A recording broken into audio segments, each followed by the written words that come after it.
ಶಾಸಕರ ಜೊತೆಗೆ ಮುಂದುವರೆದ ಸುರ್ಜೇವಾಲಾ ಅವರ 1-to-1 ಸಭೆ 22 ಶಾಸಕರ ಜೊತೆಗೆ ಪ್ರತ್ಯೇಕ ಸಭೆಯನ್ನು ನಡೆಸಲಿರುವಂತಹ ರಾಜ್ಯ ಉಸ್ತುವಾರಿ ಬೆಳಗ್ಗೆ 11ರಿಂದ ಕೆಪಿಸಿಸಿ ಕಚೇರಿಯಲ್ಲಿ ಪ್ರಾರಂಭ ಆಗಲಿದೆ ಸಭೆ. ಶಾಸಕರ ಸಮಸ್ಯೆಯನ್ನ ಆಲಿಸಲಿದ್ದಾರೆ ರಣದೀಪ್ ಸಿಂಗ್ ಸುರ್ಜೇವಾಲಾ. ಅನುದಾನ ಕೊರತೆ, ಸಚಿವರ ಅಸಹಕಾರ ಸೇರಿ ಅಭಿಪ್ರಾಯವನ್ನು ಸಂಗ್ರಹಿಸಲಿದ್ದಾರೆ. ಸುರ್ಜೇವಾಲಾ ಅವರು ರಾಜ್ಯಕ್ಕೆ 2ನೇ ಬಾರಿ ಎಂಟ್ರಿ ಕೊಟ್ಟಿರೋದು. 2ನೇ ಬಾರಿಯೂ ಕೂಡ ಶಾಸಕರುಗಳ ಸಮಸ್ಯೆ ಏನು ಅಂತ ಆಲಿಸ್ತಾ ಇದ್ದಾರೆ. ಅವರಿಗೆ ಏನು ಬೇಸರ ಆಗಿದೆ, ಅವರ ಅಸಮಾಧಾನ ಏನಿದೆ, ಏನು ಬಗೆಹರಿಸಬೇಕು, ಅವ್ರ ಬೇಡಿಕೆ, ಅವರ ನಿರೀಕ್ಷೆ ಏನು, ಇವುಗಳ ಬಗ್ಗೆ ಅಭಿಪ್ರಾಯವನ್ನು ಸಂಗ್ರಹಿಸ್ತಾ ಇದ್ದಾರೆ.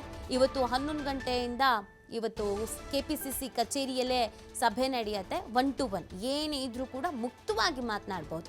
ನಮಗೆ ಇವರಿಂದ ಬೇಸರ ಇದೆ, ಇವ್ರ ಕಾರ್ಯವೈಖರಿ ನಮಗೆ ಇಷ್ಟ ಆಗ್ತಾ ಇಲ್ಲ, ಏನೇ ಇದ್ರೂ ಕೂಡ ಅದು CM ಬದಲಾವಣೆನೋ ಅಥವಾ ಕೆಪಿಸಿಸಿ ಅಧ್ಯಕ್ಷರ ಬದಲಾವಣೆನೋ ಅಥವಾ ಕೆಲವು ಸಚಿವರುಗಳ ಮಾತು, ಕೆಲವು ಸಚಿವರುಗಳ ನಡೆ ನುಡಿ, ಇದ್ಯಾವುದು ಕೂಡ ಕೆಲವೊಂದಷ್ಟು ಶಾಸಕರುಗಳಿಗೆ ಇಷ್ಟ ಆಗ್ತಾ ಇಲ್ಲ, ಅಸಮಾಧಾನ ಇದೆ.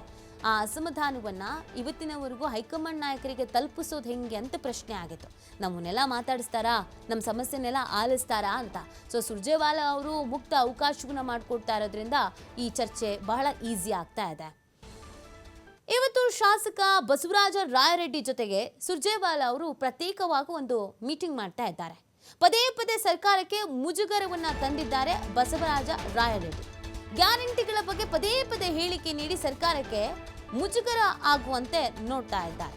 ರಾಯರೆಡ್ಡಿಗೆ ಏನೆಲ್ಲ ಬುದ್ಧಿವಾದ ಹೇಳ್ತಾರೆ ಸುರ್ಜೇವಾಲಾ ಅನ್ನೋದು ಪ್ರಶ್ನೆ. ಸಚಿವ ಸ್ಥಾನಕ್ಕೆ ಬೇಡಿಕೆ ಇಟ್ಟಾರ ಬಸವರಾಜ ರಾಯರೆಡ್ಡಿ. ಇವತ್ತು ಸುರ್ಜೇವಾಲಾ ಜೊತೆಗೆ ಶಾಸಕ NY ಗೋಪಾಲಕೃಷ್ಣ ಸಭೆ ಇದೆ.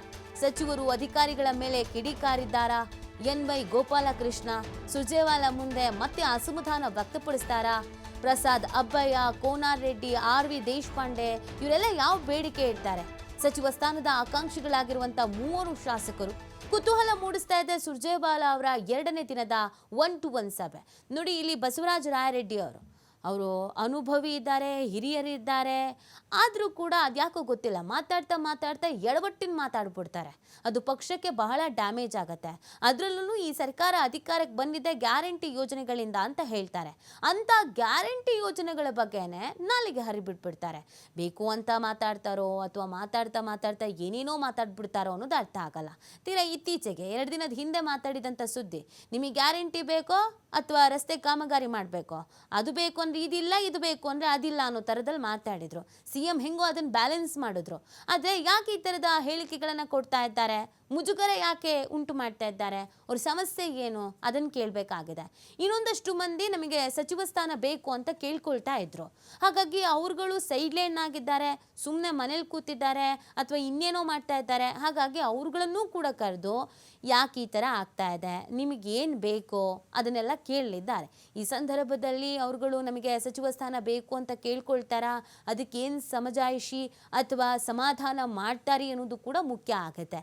ಸೊ ಇವತ್ತು ಕೂಡ ಸುರ್ಜೇವಾಲಾ ಅವರು ಒಂದಷ್ಟು ಟಾರ್ಗೆಟ್ ಇಟ್ಕೊಂಡಿದ್ದಾರೆ. ಇಷ್ಟು ಜನರನ್ನು ಇವತ್ತು ಮಾತಾಡಿಸ್ಬೇಕು, ಅವ್ರ ಸಮಸ್ಯೆಗಳಿಗೇನಿದೆ ಅದನ್ನು ಖುದ್ದಾಗಿ ಕೇಳಬೇಕು, ಅದನ್ನು ಬಗೆಹರಿಸ್ತೀವಿ ಅನ್ನುವಂಥ ಭರವಸೆ ಕೊಡಬೇಕು. ವಾಪಸ್ ಹೈಕಮಾಂಡ್ ನಾಯಕರನ್ನು ಭೇಟಿ ಆಗೋದಕ್ಕೆ ನಾನು ಹೋಗುವಾಗ ಇಲ್ಲಿ ಎಲ್ಲವನ್ನೂ ಸರಿ ಮಾಡಿ ಹೋಗಬೇಕು ಅಂತ ಸುರ್ಜೇವಾಲಾ ಅವರು ಅಂದ್ಕೊಂಡಿದ್ದಾರೆ.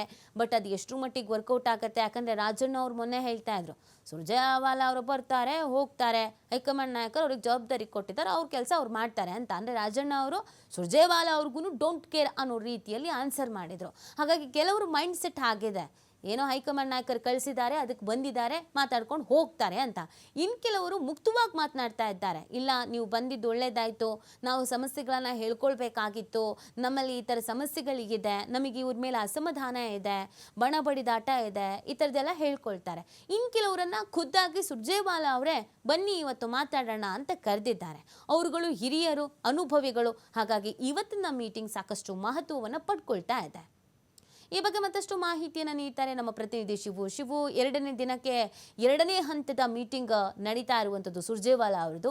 ಇವತ್ತು ಕೆಲವೊಂದಷ್ಟು ನಾಯಕರುಗಳು ಆಗಮಿಸ್ತಾರೆ, ಅವ್ರಗಳ ಜೊತೆಗೆ 1-to-1 ಮೀಟಿಂಗ್ ಇದೆ. ಯಾರ್ಯಾರ ಸಮಸ್ಯೆ ಹೇಗೆ ಹೇಳ್ಕೊಳ್ಬಹುದು, ಯಾರ್ಯಾರು ಯಾವ್ಯಾವ ಬೇಡಿಕೆ ಇಡಬಹುದು ಅಂತ. ರಾಜ್ಯ ಉಸ್ತುವಾರಿ ರಣದೀಪ್ ಸಿಂಗ್ ಸುರ್ಜೇವಾಲಾ ಅವರ 2ನೇ ಹಂತದ 2ನೇ ದಿನದ ಸಭೆ ಇವತ್ತು ಕೆಪಿಸಿಸಿ ಕಚೇರಿಯಲ್ಲಿ ನಡೀತಾ ಇದೆ. ಸುಮಾರು 22 ವಿಧಾನಸಭಾ ಕ್ಷೇತ್ರಗಳ ಶಾಸಕರ ಜೊತೆ ಪ್ರತ್ಯೇಕವಾಗಿ ಇವತ್ತು ಸುರ್ಜೇವಾಲಾ ಚರ್ಚೆಯನ್ನು ನಡೆಸಲಿದ್ದಾರೆ. ಈ ಸಂದರ್ಭದಲ್ಲಿ ಶಾಸಕರ ಸಮಸ್ಯೆಗಳು, ಅನುದಾನದ ಕೊರತೆ ಇರಬಹುದು, ಜೊತೆಗೆ ಸಚಿವರಿಂದ ಅಸಹಕಾರ ಇರಬಹುದು, ಹಾಗೆ ಮೂಲಭೂತ ಸೌಕರ್ಯಗಳು, ಅಭಿವೃದ್ಧಿಯ ವಿಚಾರದಲ್ಲಿ ಶಾಸಕರು ತಮ್ಗಾಗ್ತಾ ಇರುವಂತಹ ಸಮಸ್ಯೆಗಳ ಬಗ್ಗೆ ಸುರ್ಜೇವಾಲಾ ಅವರ ಬಳಿ ಹೇಳ್ಕೊಳ್ಳೋದಕ್ಕೆ ಮುಕ್ತವಾದಂತಹ ಅವಕಾಶವನ್ನು ಕೊಟ್ಟಿದ್ದಾರೆ. ಹಾಗಾಗಿ ಬಹುತೇಕ ಶಾಸಕರು ಇಲ್ಲಿಯವರೆಗೆ ಬಹಿರಂಗವಾಗಿ ಯಾರು ಹೇಳಿಕೆಗಳನ್ನ ಕೊಟ್ಟಿಲ್ಲ. ಅವರು ನೇರವಾಗಿ ಸುರ್ಜೇವಾಲಾ ಅವರ ಬಳಿ ತಮ್ಮ ಸಮಸ್ಯೆಗಳನ್ನ ಪ್ರಸ್ತಾಪಿಸುವ ಮೂಲಕ ಮುಂದಿನ ದಿನಗಳಲ್ಲಿ ಮುಖ್ಯಮಂತ್ರಿಗಳ ಮೂಲಕ ಹೈಕಮಾಂಡ್ ಸೂಚನೆಯಂತೆ ಪರಿಹಾರ ಕೂಡ ಸಿಗಬಹುದು. ಅನುದಾನ ಹಾಗೆ ಅವರ ಇನ್ನಿತರ ಸಮಸ್ಯೆಗಳೇನಿದೆ ಅದನ್ನ ಪರಿಹರಿಸುವಂತ ಒಂದು ಪ್ರಯತ್ನಗಳಾಗತ್ತೆ. ಹಾಗಾಗಿ ಸಾಕಷ್ಟು ಕುತೂಹಲವನ್ನ ಕೆಳಿಸ್ತಾ ಇದೆ. ಇವತ್ತು ಬಸವರಾಜ ರಾಯರೆಡ್ಡಿ ಅವರ ಜೊತೆ ಕೂಡ ಮೀಟಿಂಗ್ ಇದೆ. ರಾಯರೆಡ್ಡಿ ಅವರು ಈಗಾಗಲೇ ಗ್ಯಾರಂಟಿಗಳ ವಿಚಾರದಲ್ಲಿ ಪದೇ ಪದೇ ಸ್ಟೇಟ್ಮೆಂಟ್ ಅನ್ನ ಕೊಟ್ಟು ಸರ್ಕಾರ ಮತ್ತೆ ಪಕ್ಷಕ್ಕೆ ಬಹಳಷ್ಟು ಬಾರಿ ಮುಜುಗರವನ್ನ ತಂದಿಟ್ಟಂತವ್ರು. ಮೊನ್ನೆ ಕೂಡ ಅವರು ಗ್ಯಾರಂಟಿಗಳ ವಿಚಾರದಲ್ಲಿ ಹೇಳಿಕೆಯನ್ನ ಕೊಟ್ಟು ಮತ್ತೆ ಕಾಂಟ್ರವರ್ಸಿ ಕ್ರಿಯೇಟ್ ಮಾಡ್ಕೊಂಡಿದ್ದಾರೆ. ಸೊ ಹಾಗಾಗಿ ಇವತ್ತು ಸುರ್ಜೇವಾಲಾ ಅವರ ಮುಂದೆ ಏನೆಲ್ಲ ವಿಚಾರಗಳನ್ನ, ವಿವಾದಗಳನ್ನ ಅವ್ರು ಮುಂದಿಡ್ತಾರೆ ಅನ್ನುವಂಥದ್ದನ್ನ ಕಾದ್ ನೋಡ್ಬೇಕಾಗತ್ತೆ. ಸಾಕಷ್ಟು ಕುತೂಹಲವನ್ನ ಕೆಳಿಸ್ತಾ ಇದೆ. ಈ ಸಂದರ್ಭದಲ್ಲಿ ರಾಯರೆಡ್ಡಿ ಅವರಿಗೆ ಸುರ್ಜೇವಾಲಾ ಕೂಡ ಏನ್ ಬುದ್ಧಿವಾದ ಹೇಳ್ತಾರೆ ಅನ್ನುವಂಥದ್ದು ಕೂಡ ಇಂಪಾರ್ಟೆಂಟ್ ಆಗತ್ತೆ. ಯಾಕೆಂದ್ರೆ ಹಿರಿಯ ಶಾಸಕರಾಗಿರೋದ್ರಿಂದ, ಮಾಜಿ ಸಚಿವರು ಕೂಡ ಹೌದು ಬಸವರಾಜ ರಾಯರೆಡ್ಡಿ, ನೇರವಾಗಿ ಇರುವಂತದ್ದನ್ನ ನೇರವಾಗಿ ಹೇಳುವಂತವ್ರು, ಸಿದ್ದರಾಮಯ್ಯನವರ ಆಪ್ತ ಬಳಗದಲ್ಲಿ ಗುರುತಿಸ್ಕೊಂಡಂತವ್ರು. ಹಾಗಾಗಿ ಪದೇ ಪದೇ ಅವರು ಸ್ಟೇಟ್ಮೆಂಟ್ ಕೊಡ್ತಾ ಇರೋದ್ರಿಂದ ಸರ್ಕಾರಕ್ಕೂ ಕೂಡ ಪದೇ ಪದೇ ಮುಜುಗರ ಎದುರಾಗ್ತಾ ಇದೆ. ಈ ನಿಟ್ಟಿನಲ್ಲಿ ಸುರ್ಜೇವಾಲಾ ಅವರು ಏನ್ ಹೇಳ್ತಾರೆ, ರಾಯರೆಡ್ಡಿ ಅವರು ಏನೆಲ್ಲ ಸಮಸ್ಯೆಗಳ ಬಗ್ಗೆ ಅಲ್ಲಿ ಪ್ರಸ್ತಾಪವನ್ನ ಮುಂದಿಡ್ತಾರೆ ಕೂಡ ಕುತೂಹಲವನ್ನ ಮೂಡಿಸ್ತಾ ಇದೆ. ಅದೇ ರೀತಿ ಸಚಿವರ ನಡೆ ಮತ್ತೆ ಅಧಿಕಾರಿಗಳ ವಿರುದ್ಧವಾಗಿ ಮೊಳಕಾಲ್ಮೂರು ಶಾಸಕ NY ಗೋಪಾಲಕೃಷ್ಣ ಅವರು ಕೂಡ ಬಹಿರಂಗವಾಗಿ ಅಸಮಾಧಾನವನ್ನ ಹೊರ ಹಾಕಿದ್ರು. ಇವತ್ತು ಅವರ ಜೊತೆ ಕೂಡ 1-to-1 ಸಭೆ ಇದೆ. ಆ ಸಂದರ್ಭದಲ್ಲಿ ನೇರವಾಗಿಯೇ ಗೋಪಾಲಕೃಷ್ಣ, ಯಾಕಂದ್ರೆ ಹಿರಿಯ ಶಾಸಕರಾಗಿರೋದ್ರಿಂದ ಮುಚ್ಚುಮರೆ ಇಲ್ಲದೆ ಏನೆಲ್ಲ ಸಮಸ್ಯೆಗಳಿದೆ ಅದನ್ನ ಸುರ್ಜೇವಾಲಾ ಅವರ ಮುಂದೆ ತೆರೆದಿಡುವಂತ ಸಾಧ್ಯತೆಗಳು ಕೂಡ ಇದೆ. ಜೊತೆಗೆ ಯಾವ್ಯಾವ ಸಚಿವರಿಂದ ಅನ್ಯಾಯ ಆಗ್ತಾ ಇದೆ, ಸರಿಯಾಗಿ ಸಹಕಾರವನ್ನ ಕೊಡ್ತಾ ಇಲ್ಲ, ಅವರ ಹೆಸರುಗಳನ್ನು ಕೂಡ ಇವತ್ತು ಸುರ್ಜೇವಾಲಾ ಅವರ ಮುಂದೆ ಬಹಿರಂಗವಾಗಿ ಆರೋಪ ಮಾಡುವಂತ ಇದು ಕೂಡ ಸಾಕಷ್ಟು ಮಹತ್ವವನ್ನ ಪಡ್ಕೊಂಡಿದೆ. ಜೊತೆಗೆ ಅಧಿಕಾರಿಗಳ ವಿರುದ್ಧ ಕೂಡ ಅವರು ಕಂಪ್ಲೇಂಟ್ ಗಳನ್ನ ಇವತ್ತು ಕೊಡುವಂತ ಸಾಧ್ಯತೆಗಳಿದೆ. ಈ ಸಂದರ್ಭದಲ್ಲಿ ಸುರ್ಜೇವಾಲಾ NY ಗೋಪಾಲಕೃಷ್ಣ ಅವರಿಗೆ ಯಾವ ರೀತಿಯಾದಂತಹ ಸಲಹೆಗಳನ್ನ ಕೊಡ್ತಾರೆ, ಮತ್ತೆ ಈ ರೀತಿ ಬಹಿರಂಗ ಹೇಳಿಕೆಗಳನ್ನ ಕೊಟ್ಟು ಸರ್ಕಾರ ಮತ್ತೆ ಪಕ್ಷಕ್ಕೆ ಮುಜುಗರ ಮಾಡದಂತೆ ಅವರಿಗೆ ಬುದ್ಧಿವಾದವನ್ನು ಕೂಡ ಹೇಳುವಂತ ಸಾಧ್ಯತೆಗಳಿದೆ. ಇದರ ಜೊತೆಗೆ ಪ್ರಸಾದ್ ಅಬ್ಬಯ್ಯ, ಕೋನರೆಡ್ಡಿ, RV ದೇಶಪಾಂಡೆ ಅಂತ ಹಿರಿಯ ಶಾಸಕರು ಕೂಡ ಇವತ್ತು ಅವರ ಜೊತೆ ಕೂಡ ಸಭೆ ಇದೆ. ಈ ಸಂದರ್ಭದಲ್ಲಿ ಸಚಿವ ಸ್ಥಾನಕ್ಕೆ ಅವರು ಡಿಮ್ಯಾಂಡ್ ಅನ್ನ ಇಡುವಂತ ಸಾಧ್ಯತೆಗಳಿದೆ. ಯಾಕೆಂದ್ರೆ ಎಲ್ಲರೂ ಕೂಡ ಈಗ ಸಂಪುಟ ಪುನಾರಚನೆ ಇದ್ರೆ ಅವರು ಕೂಡ ಪ್ರಮುಖ ಆಕಾಂಕ್ಷಿಗಳಾಗಿದ್ದಾರೆ.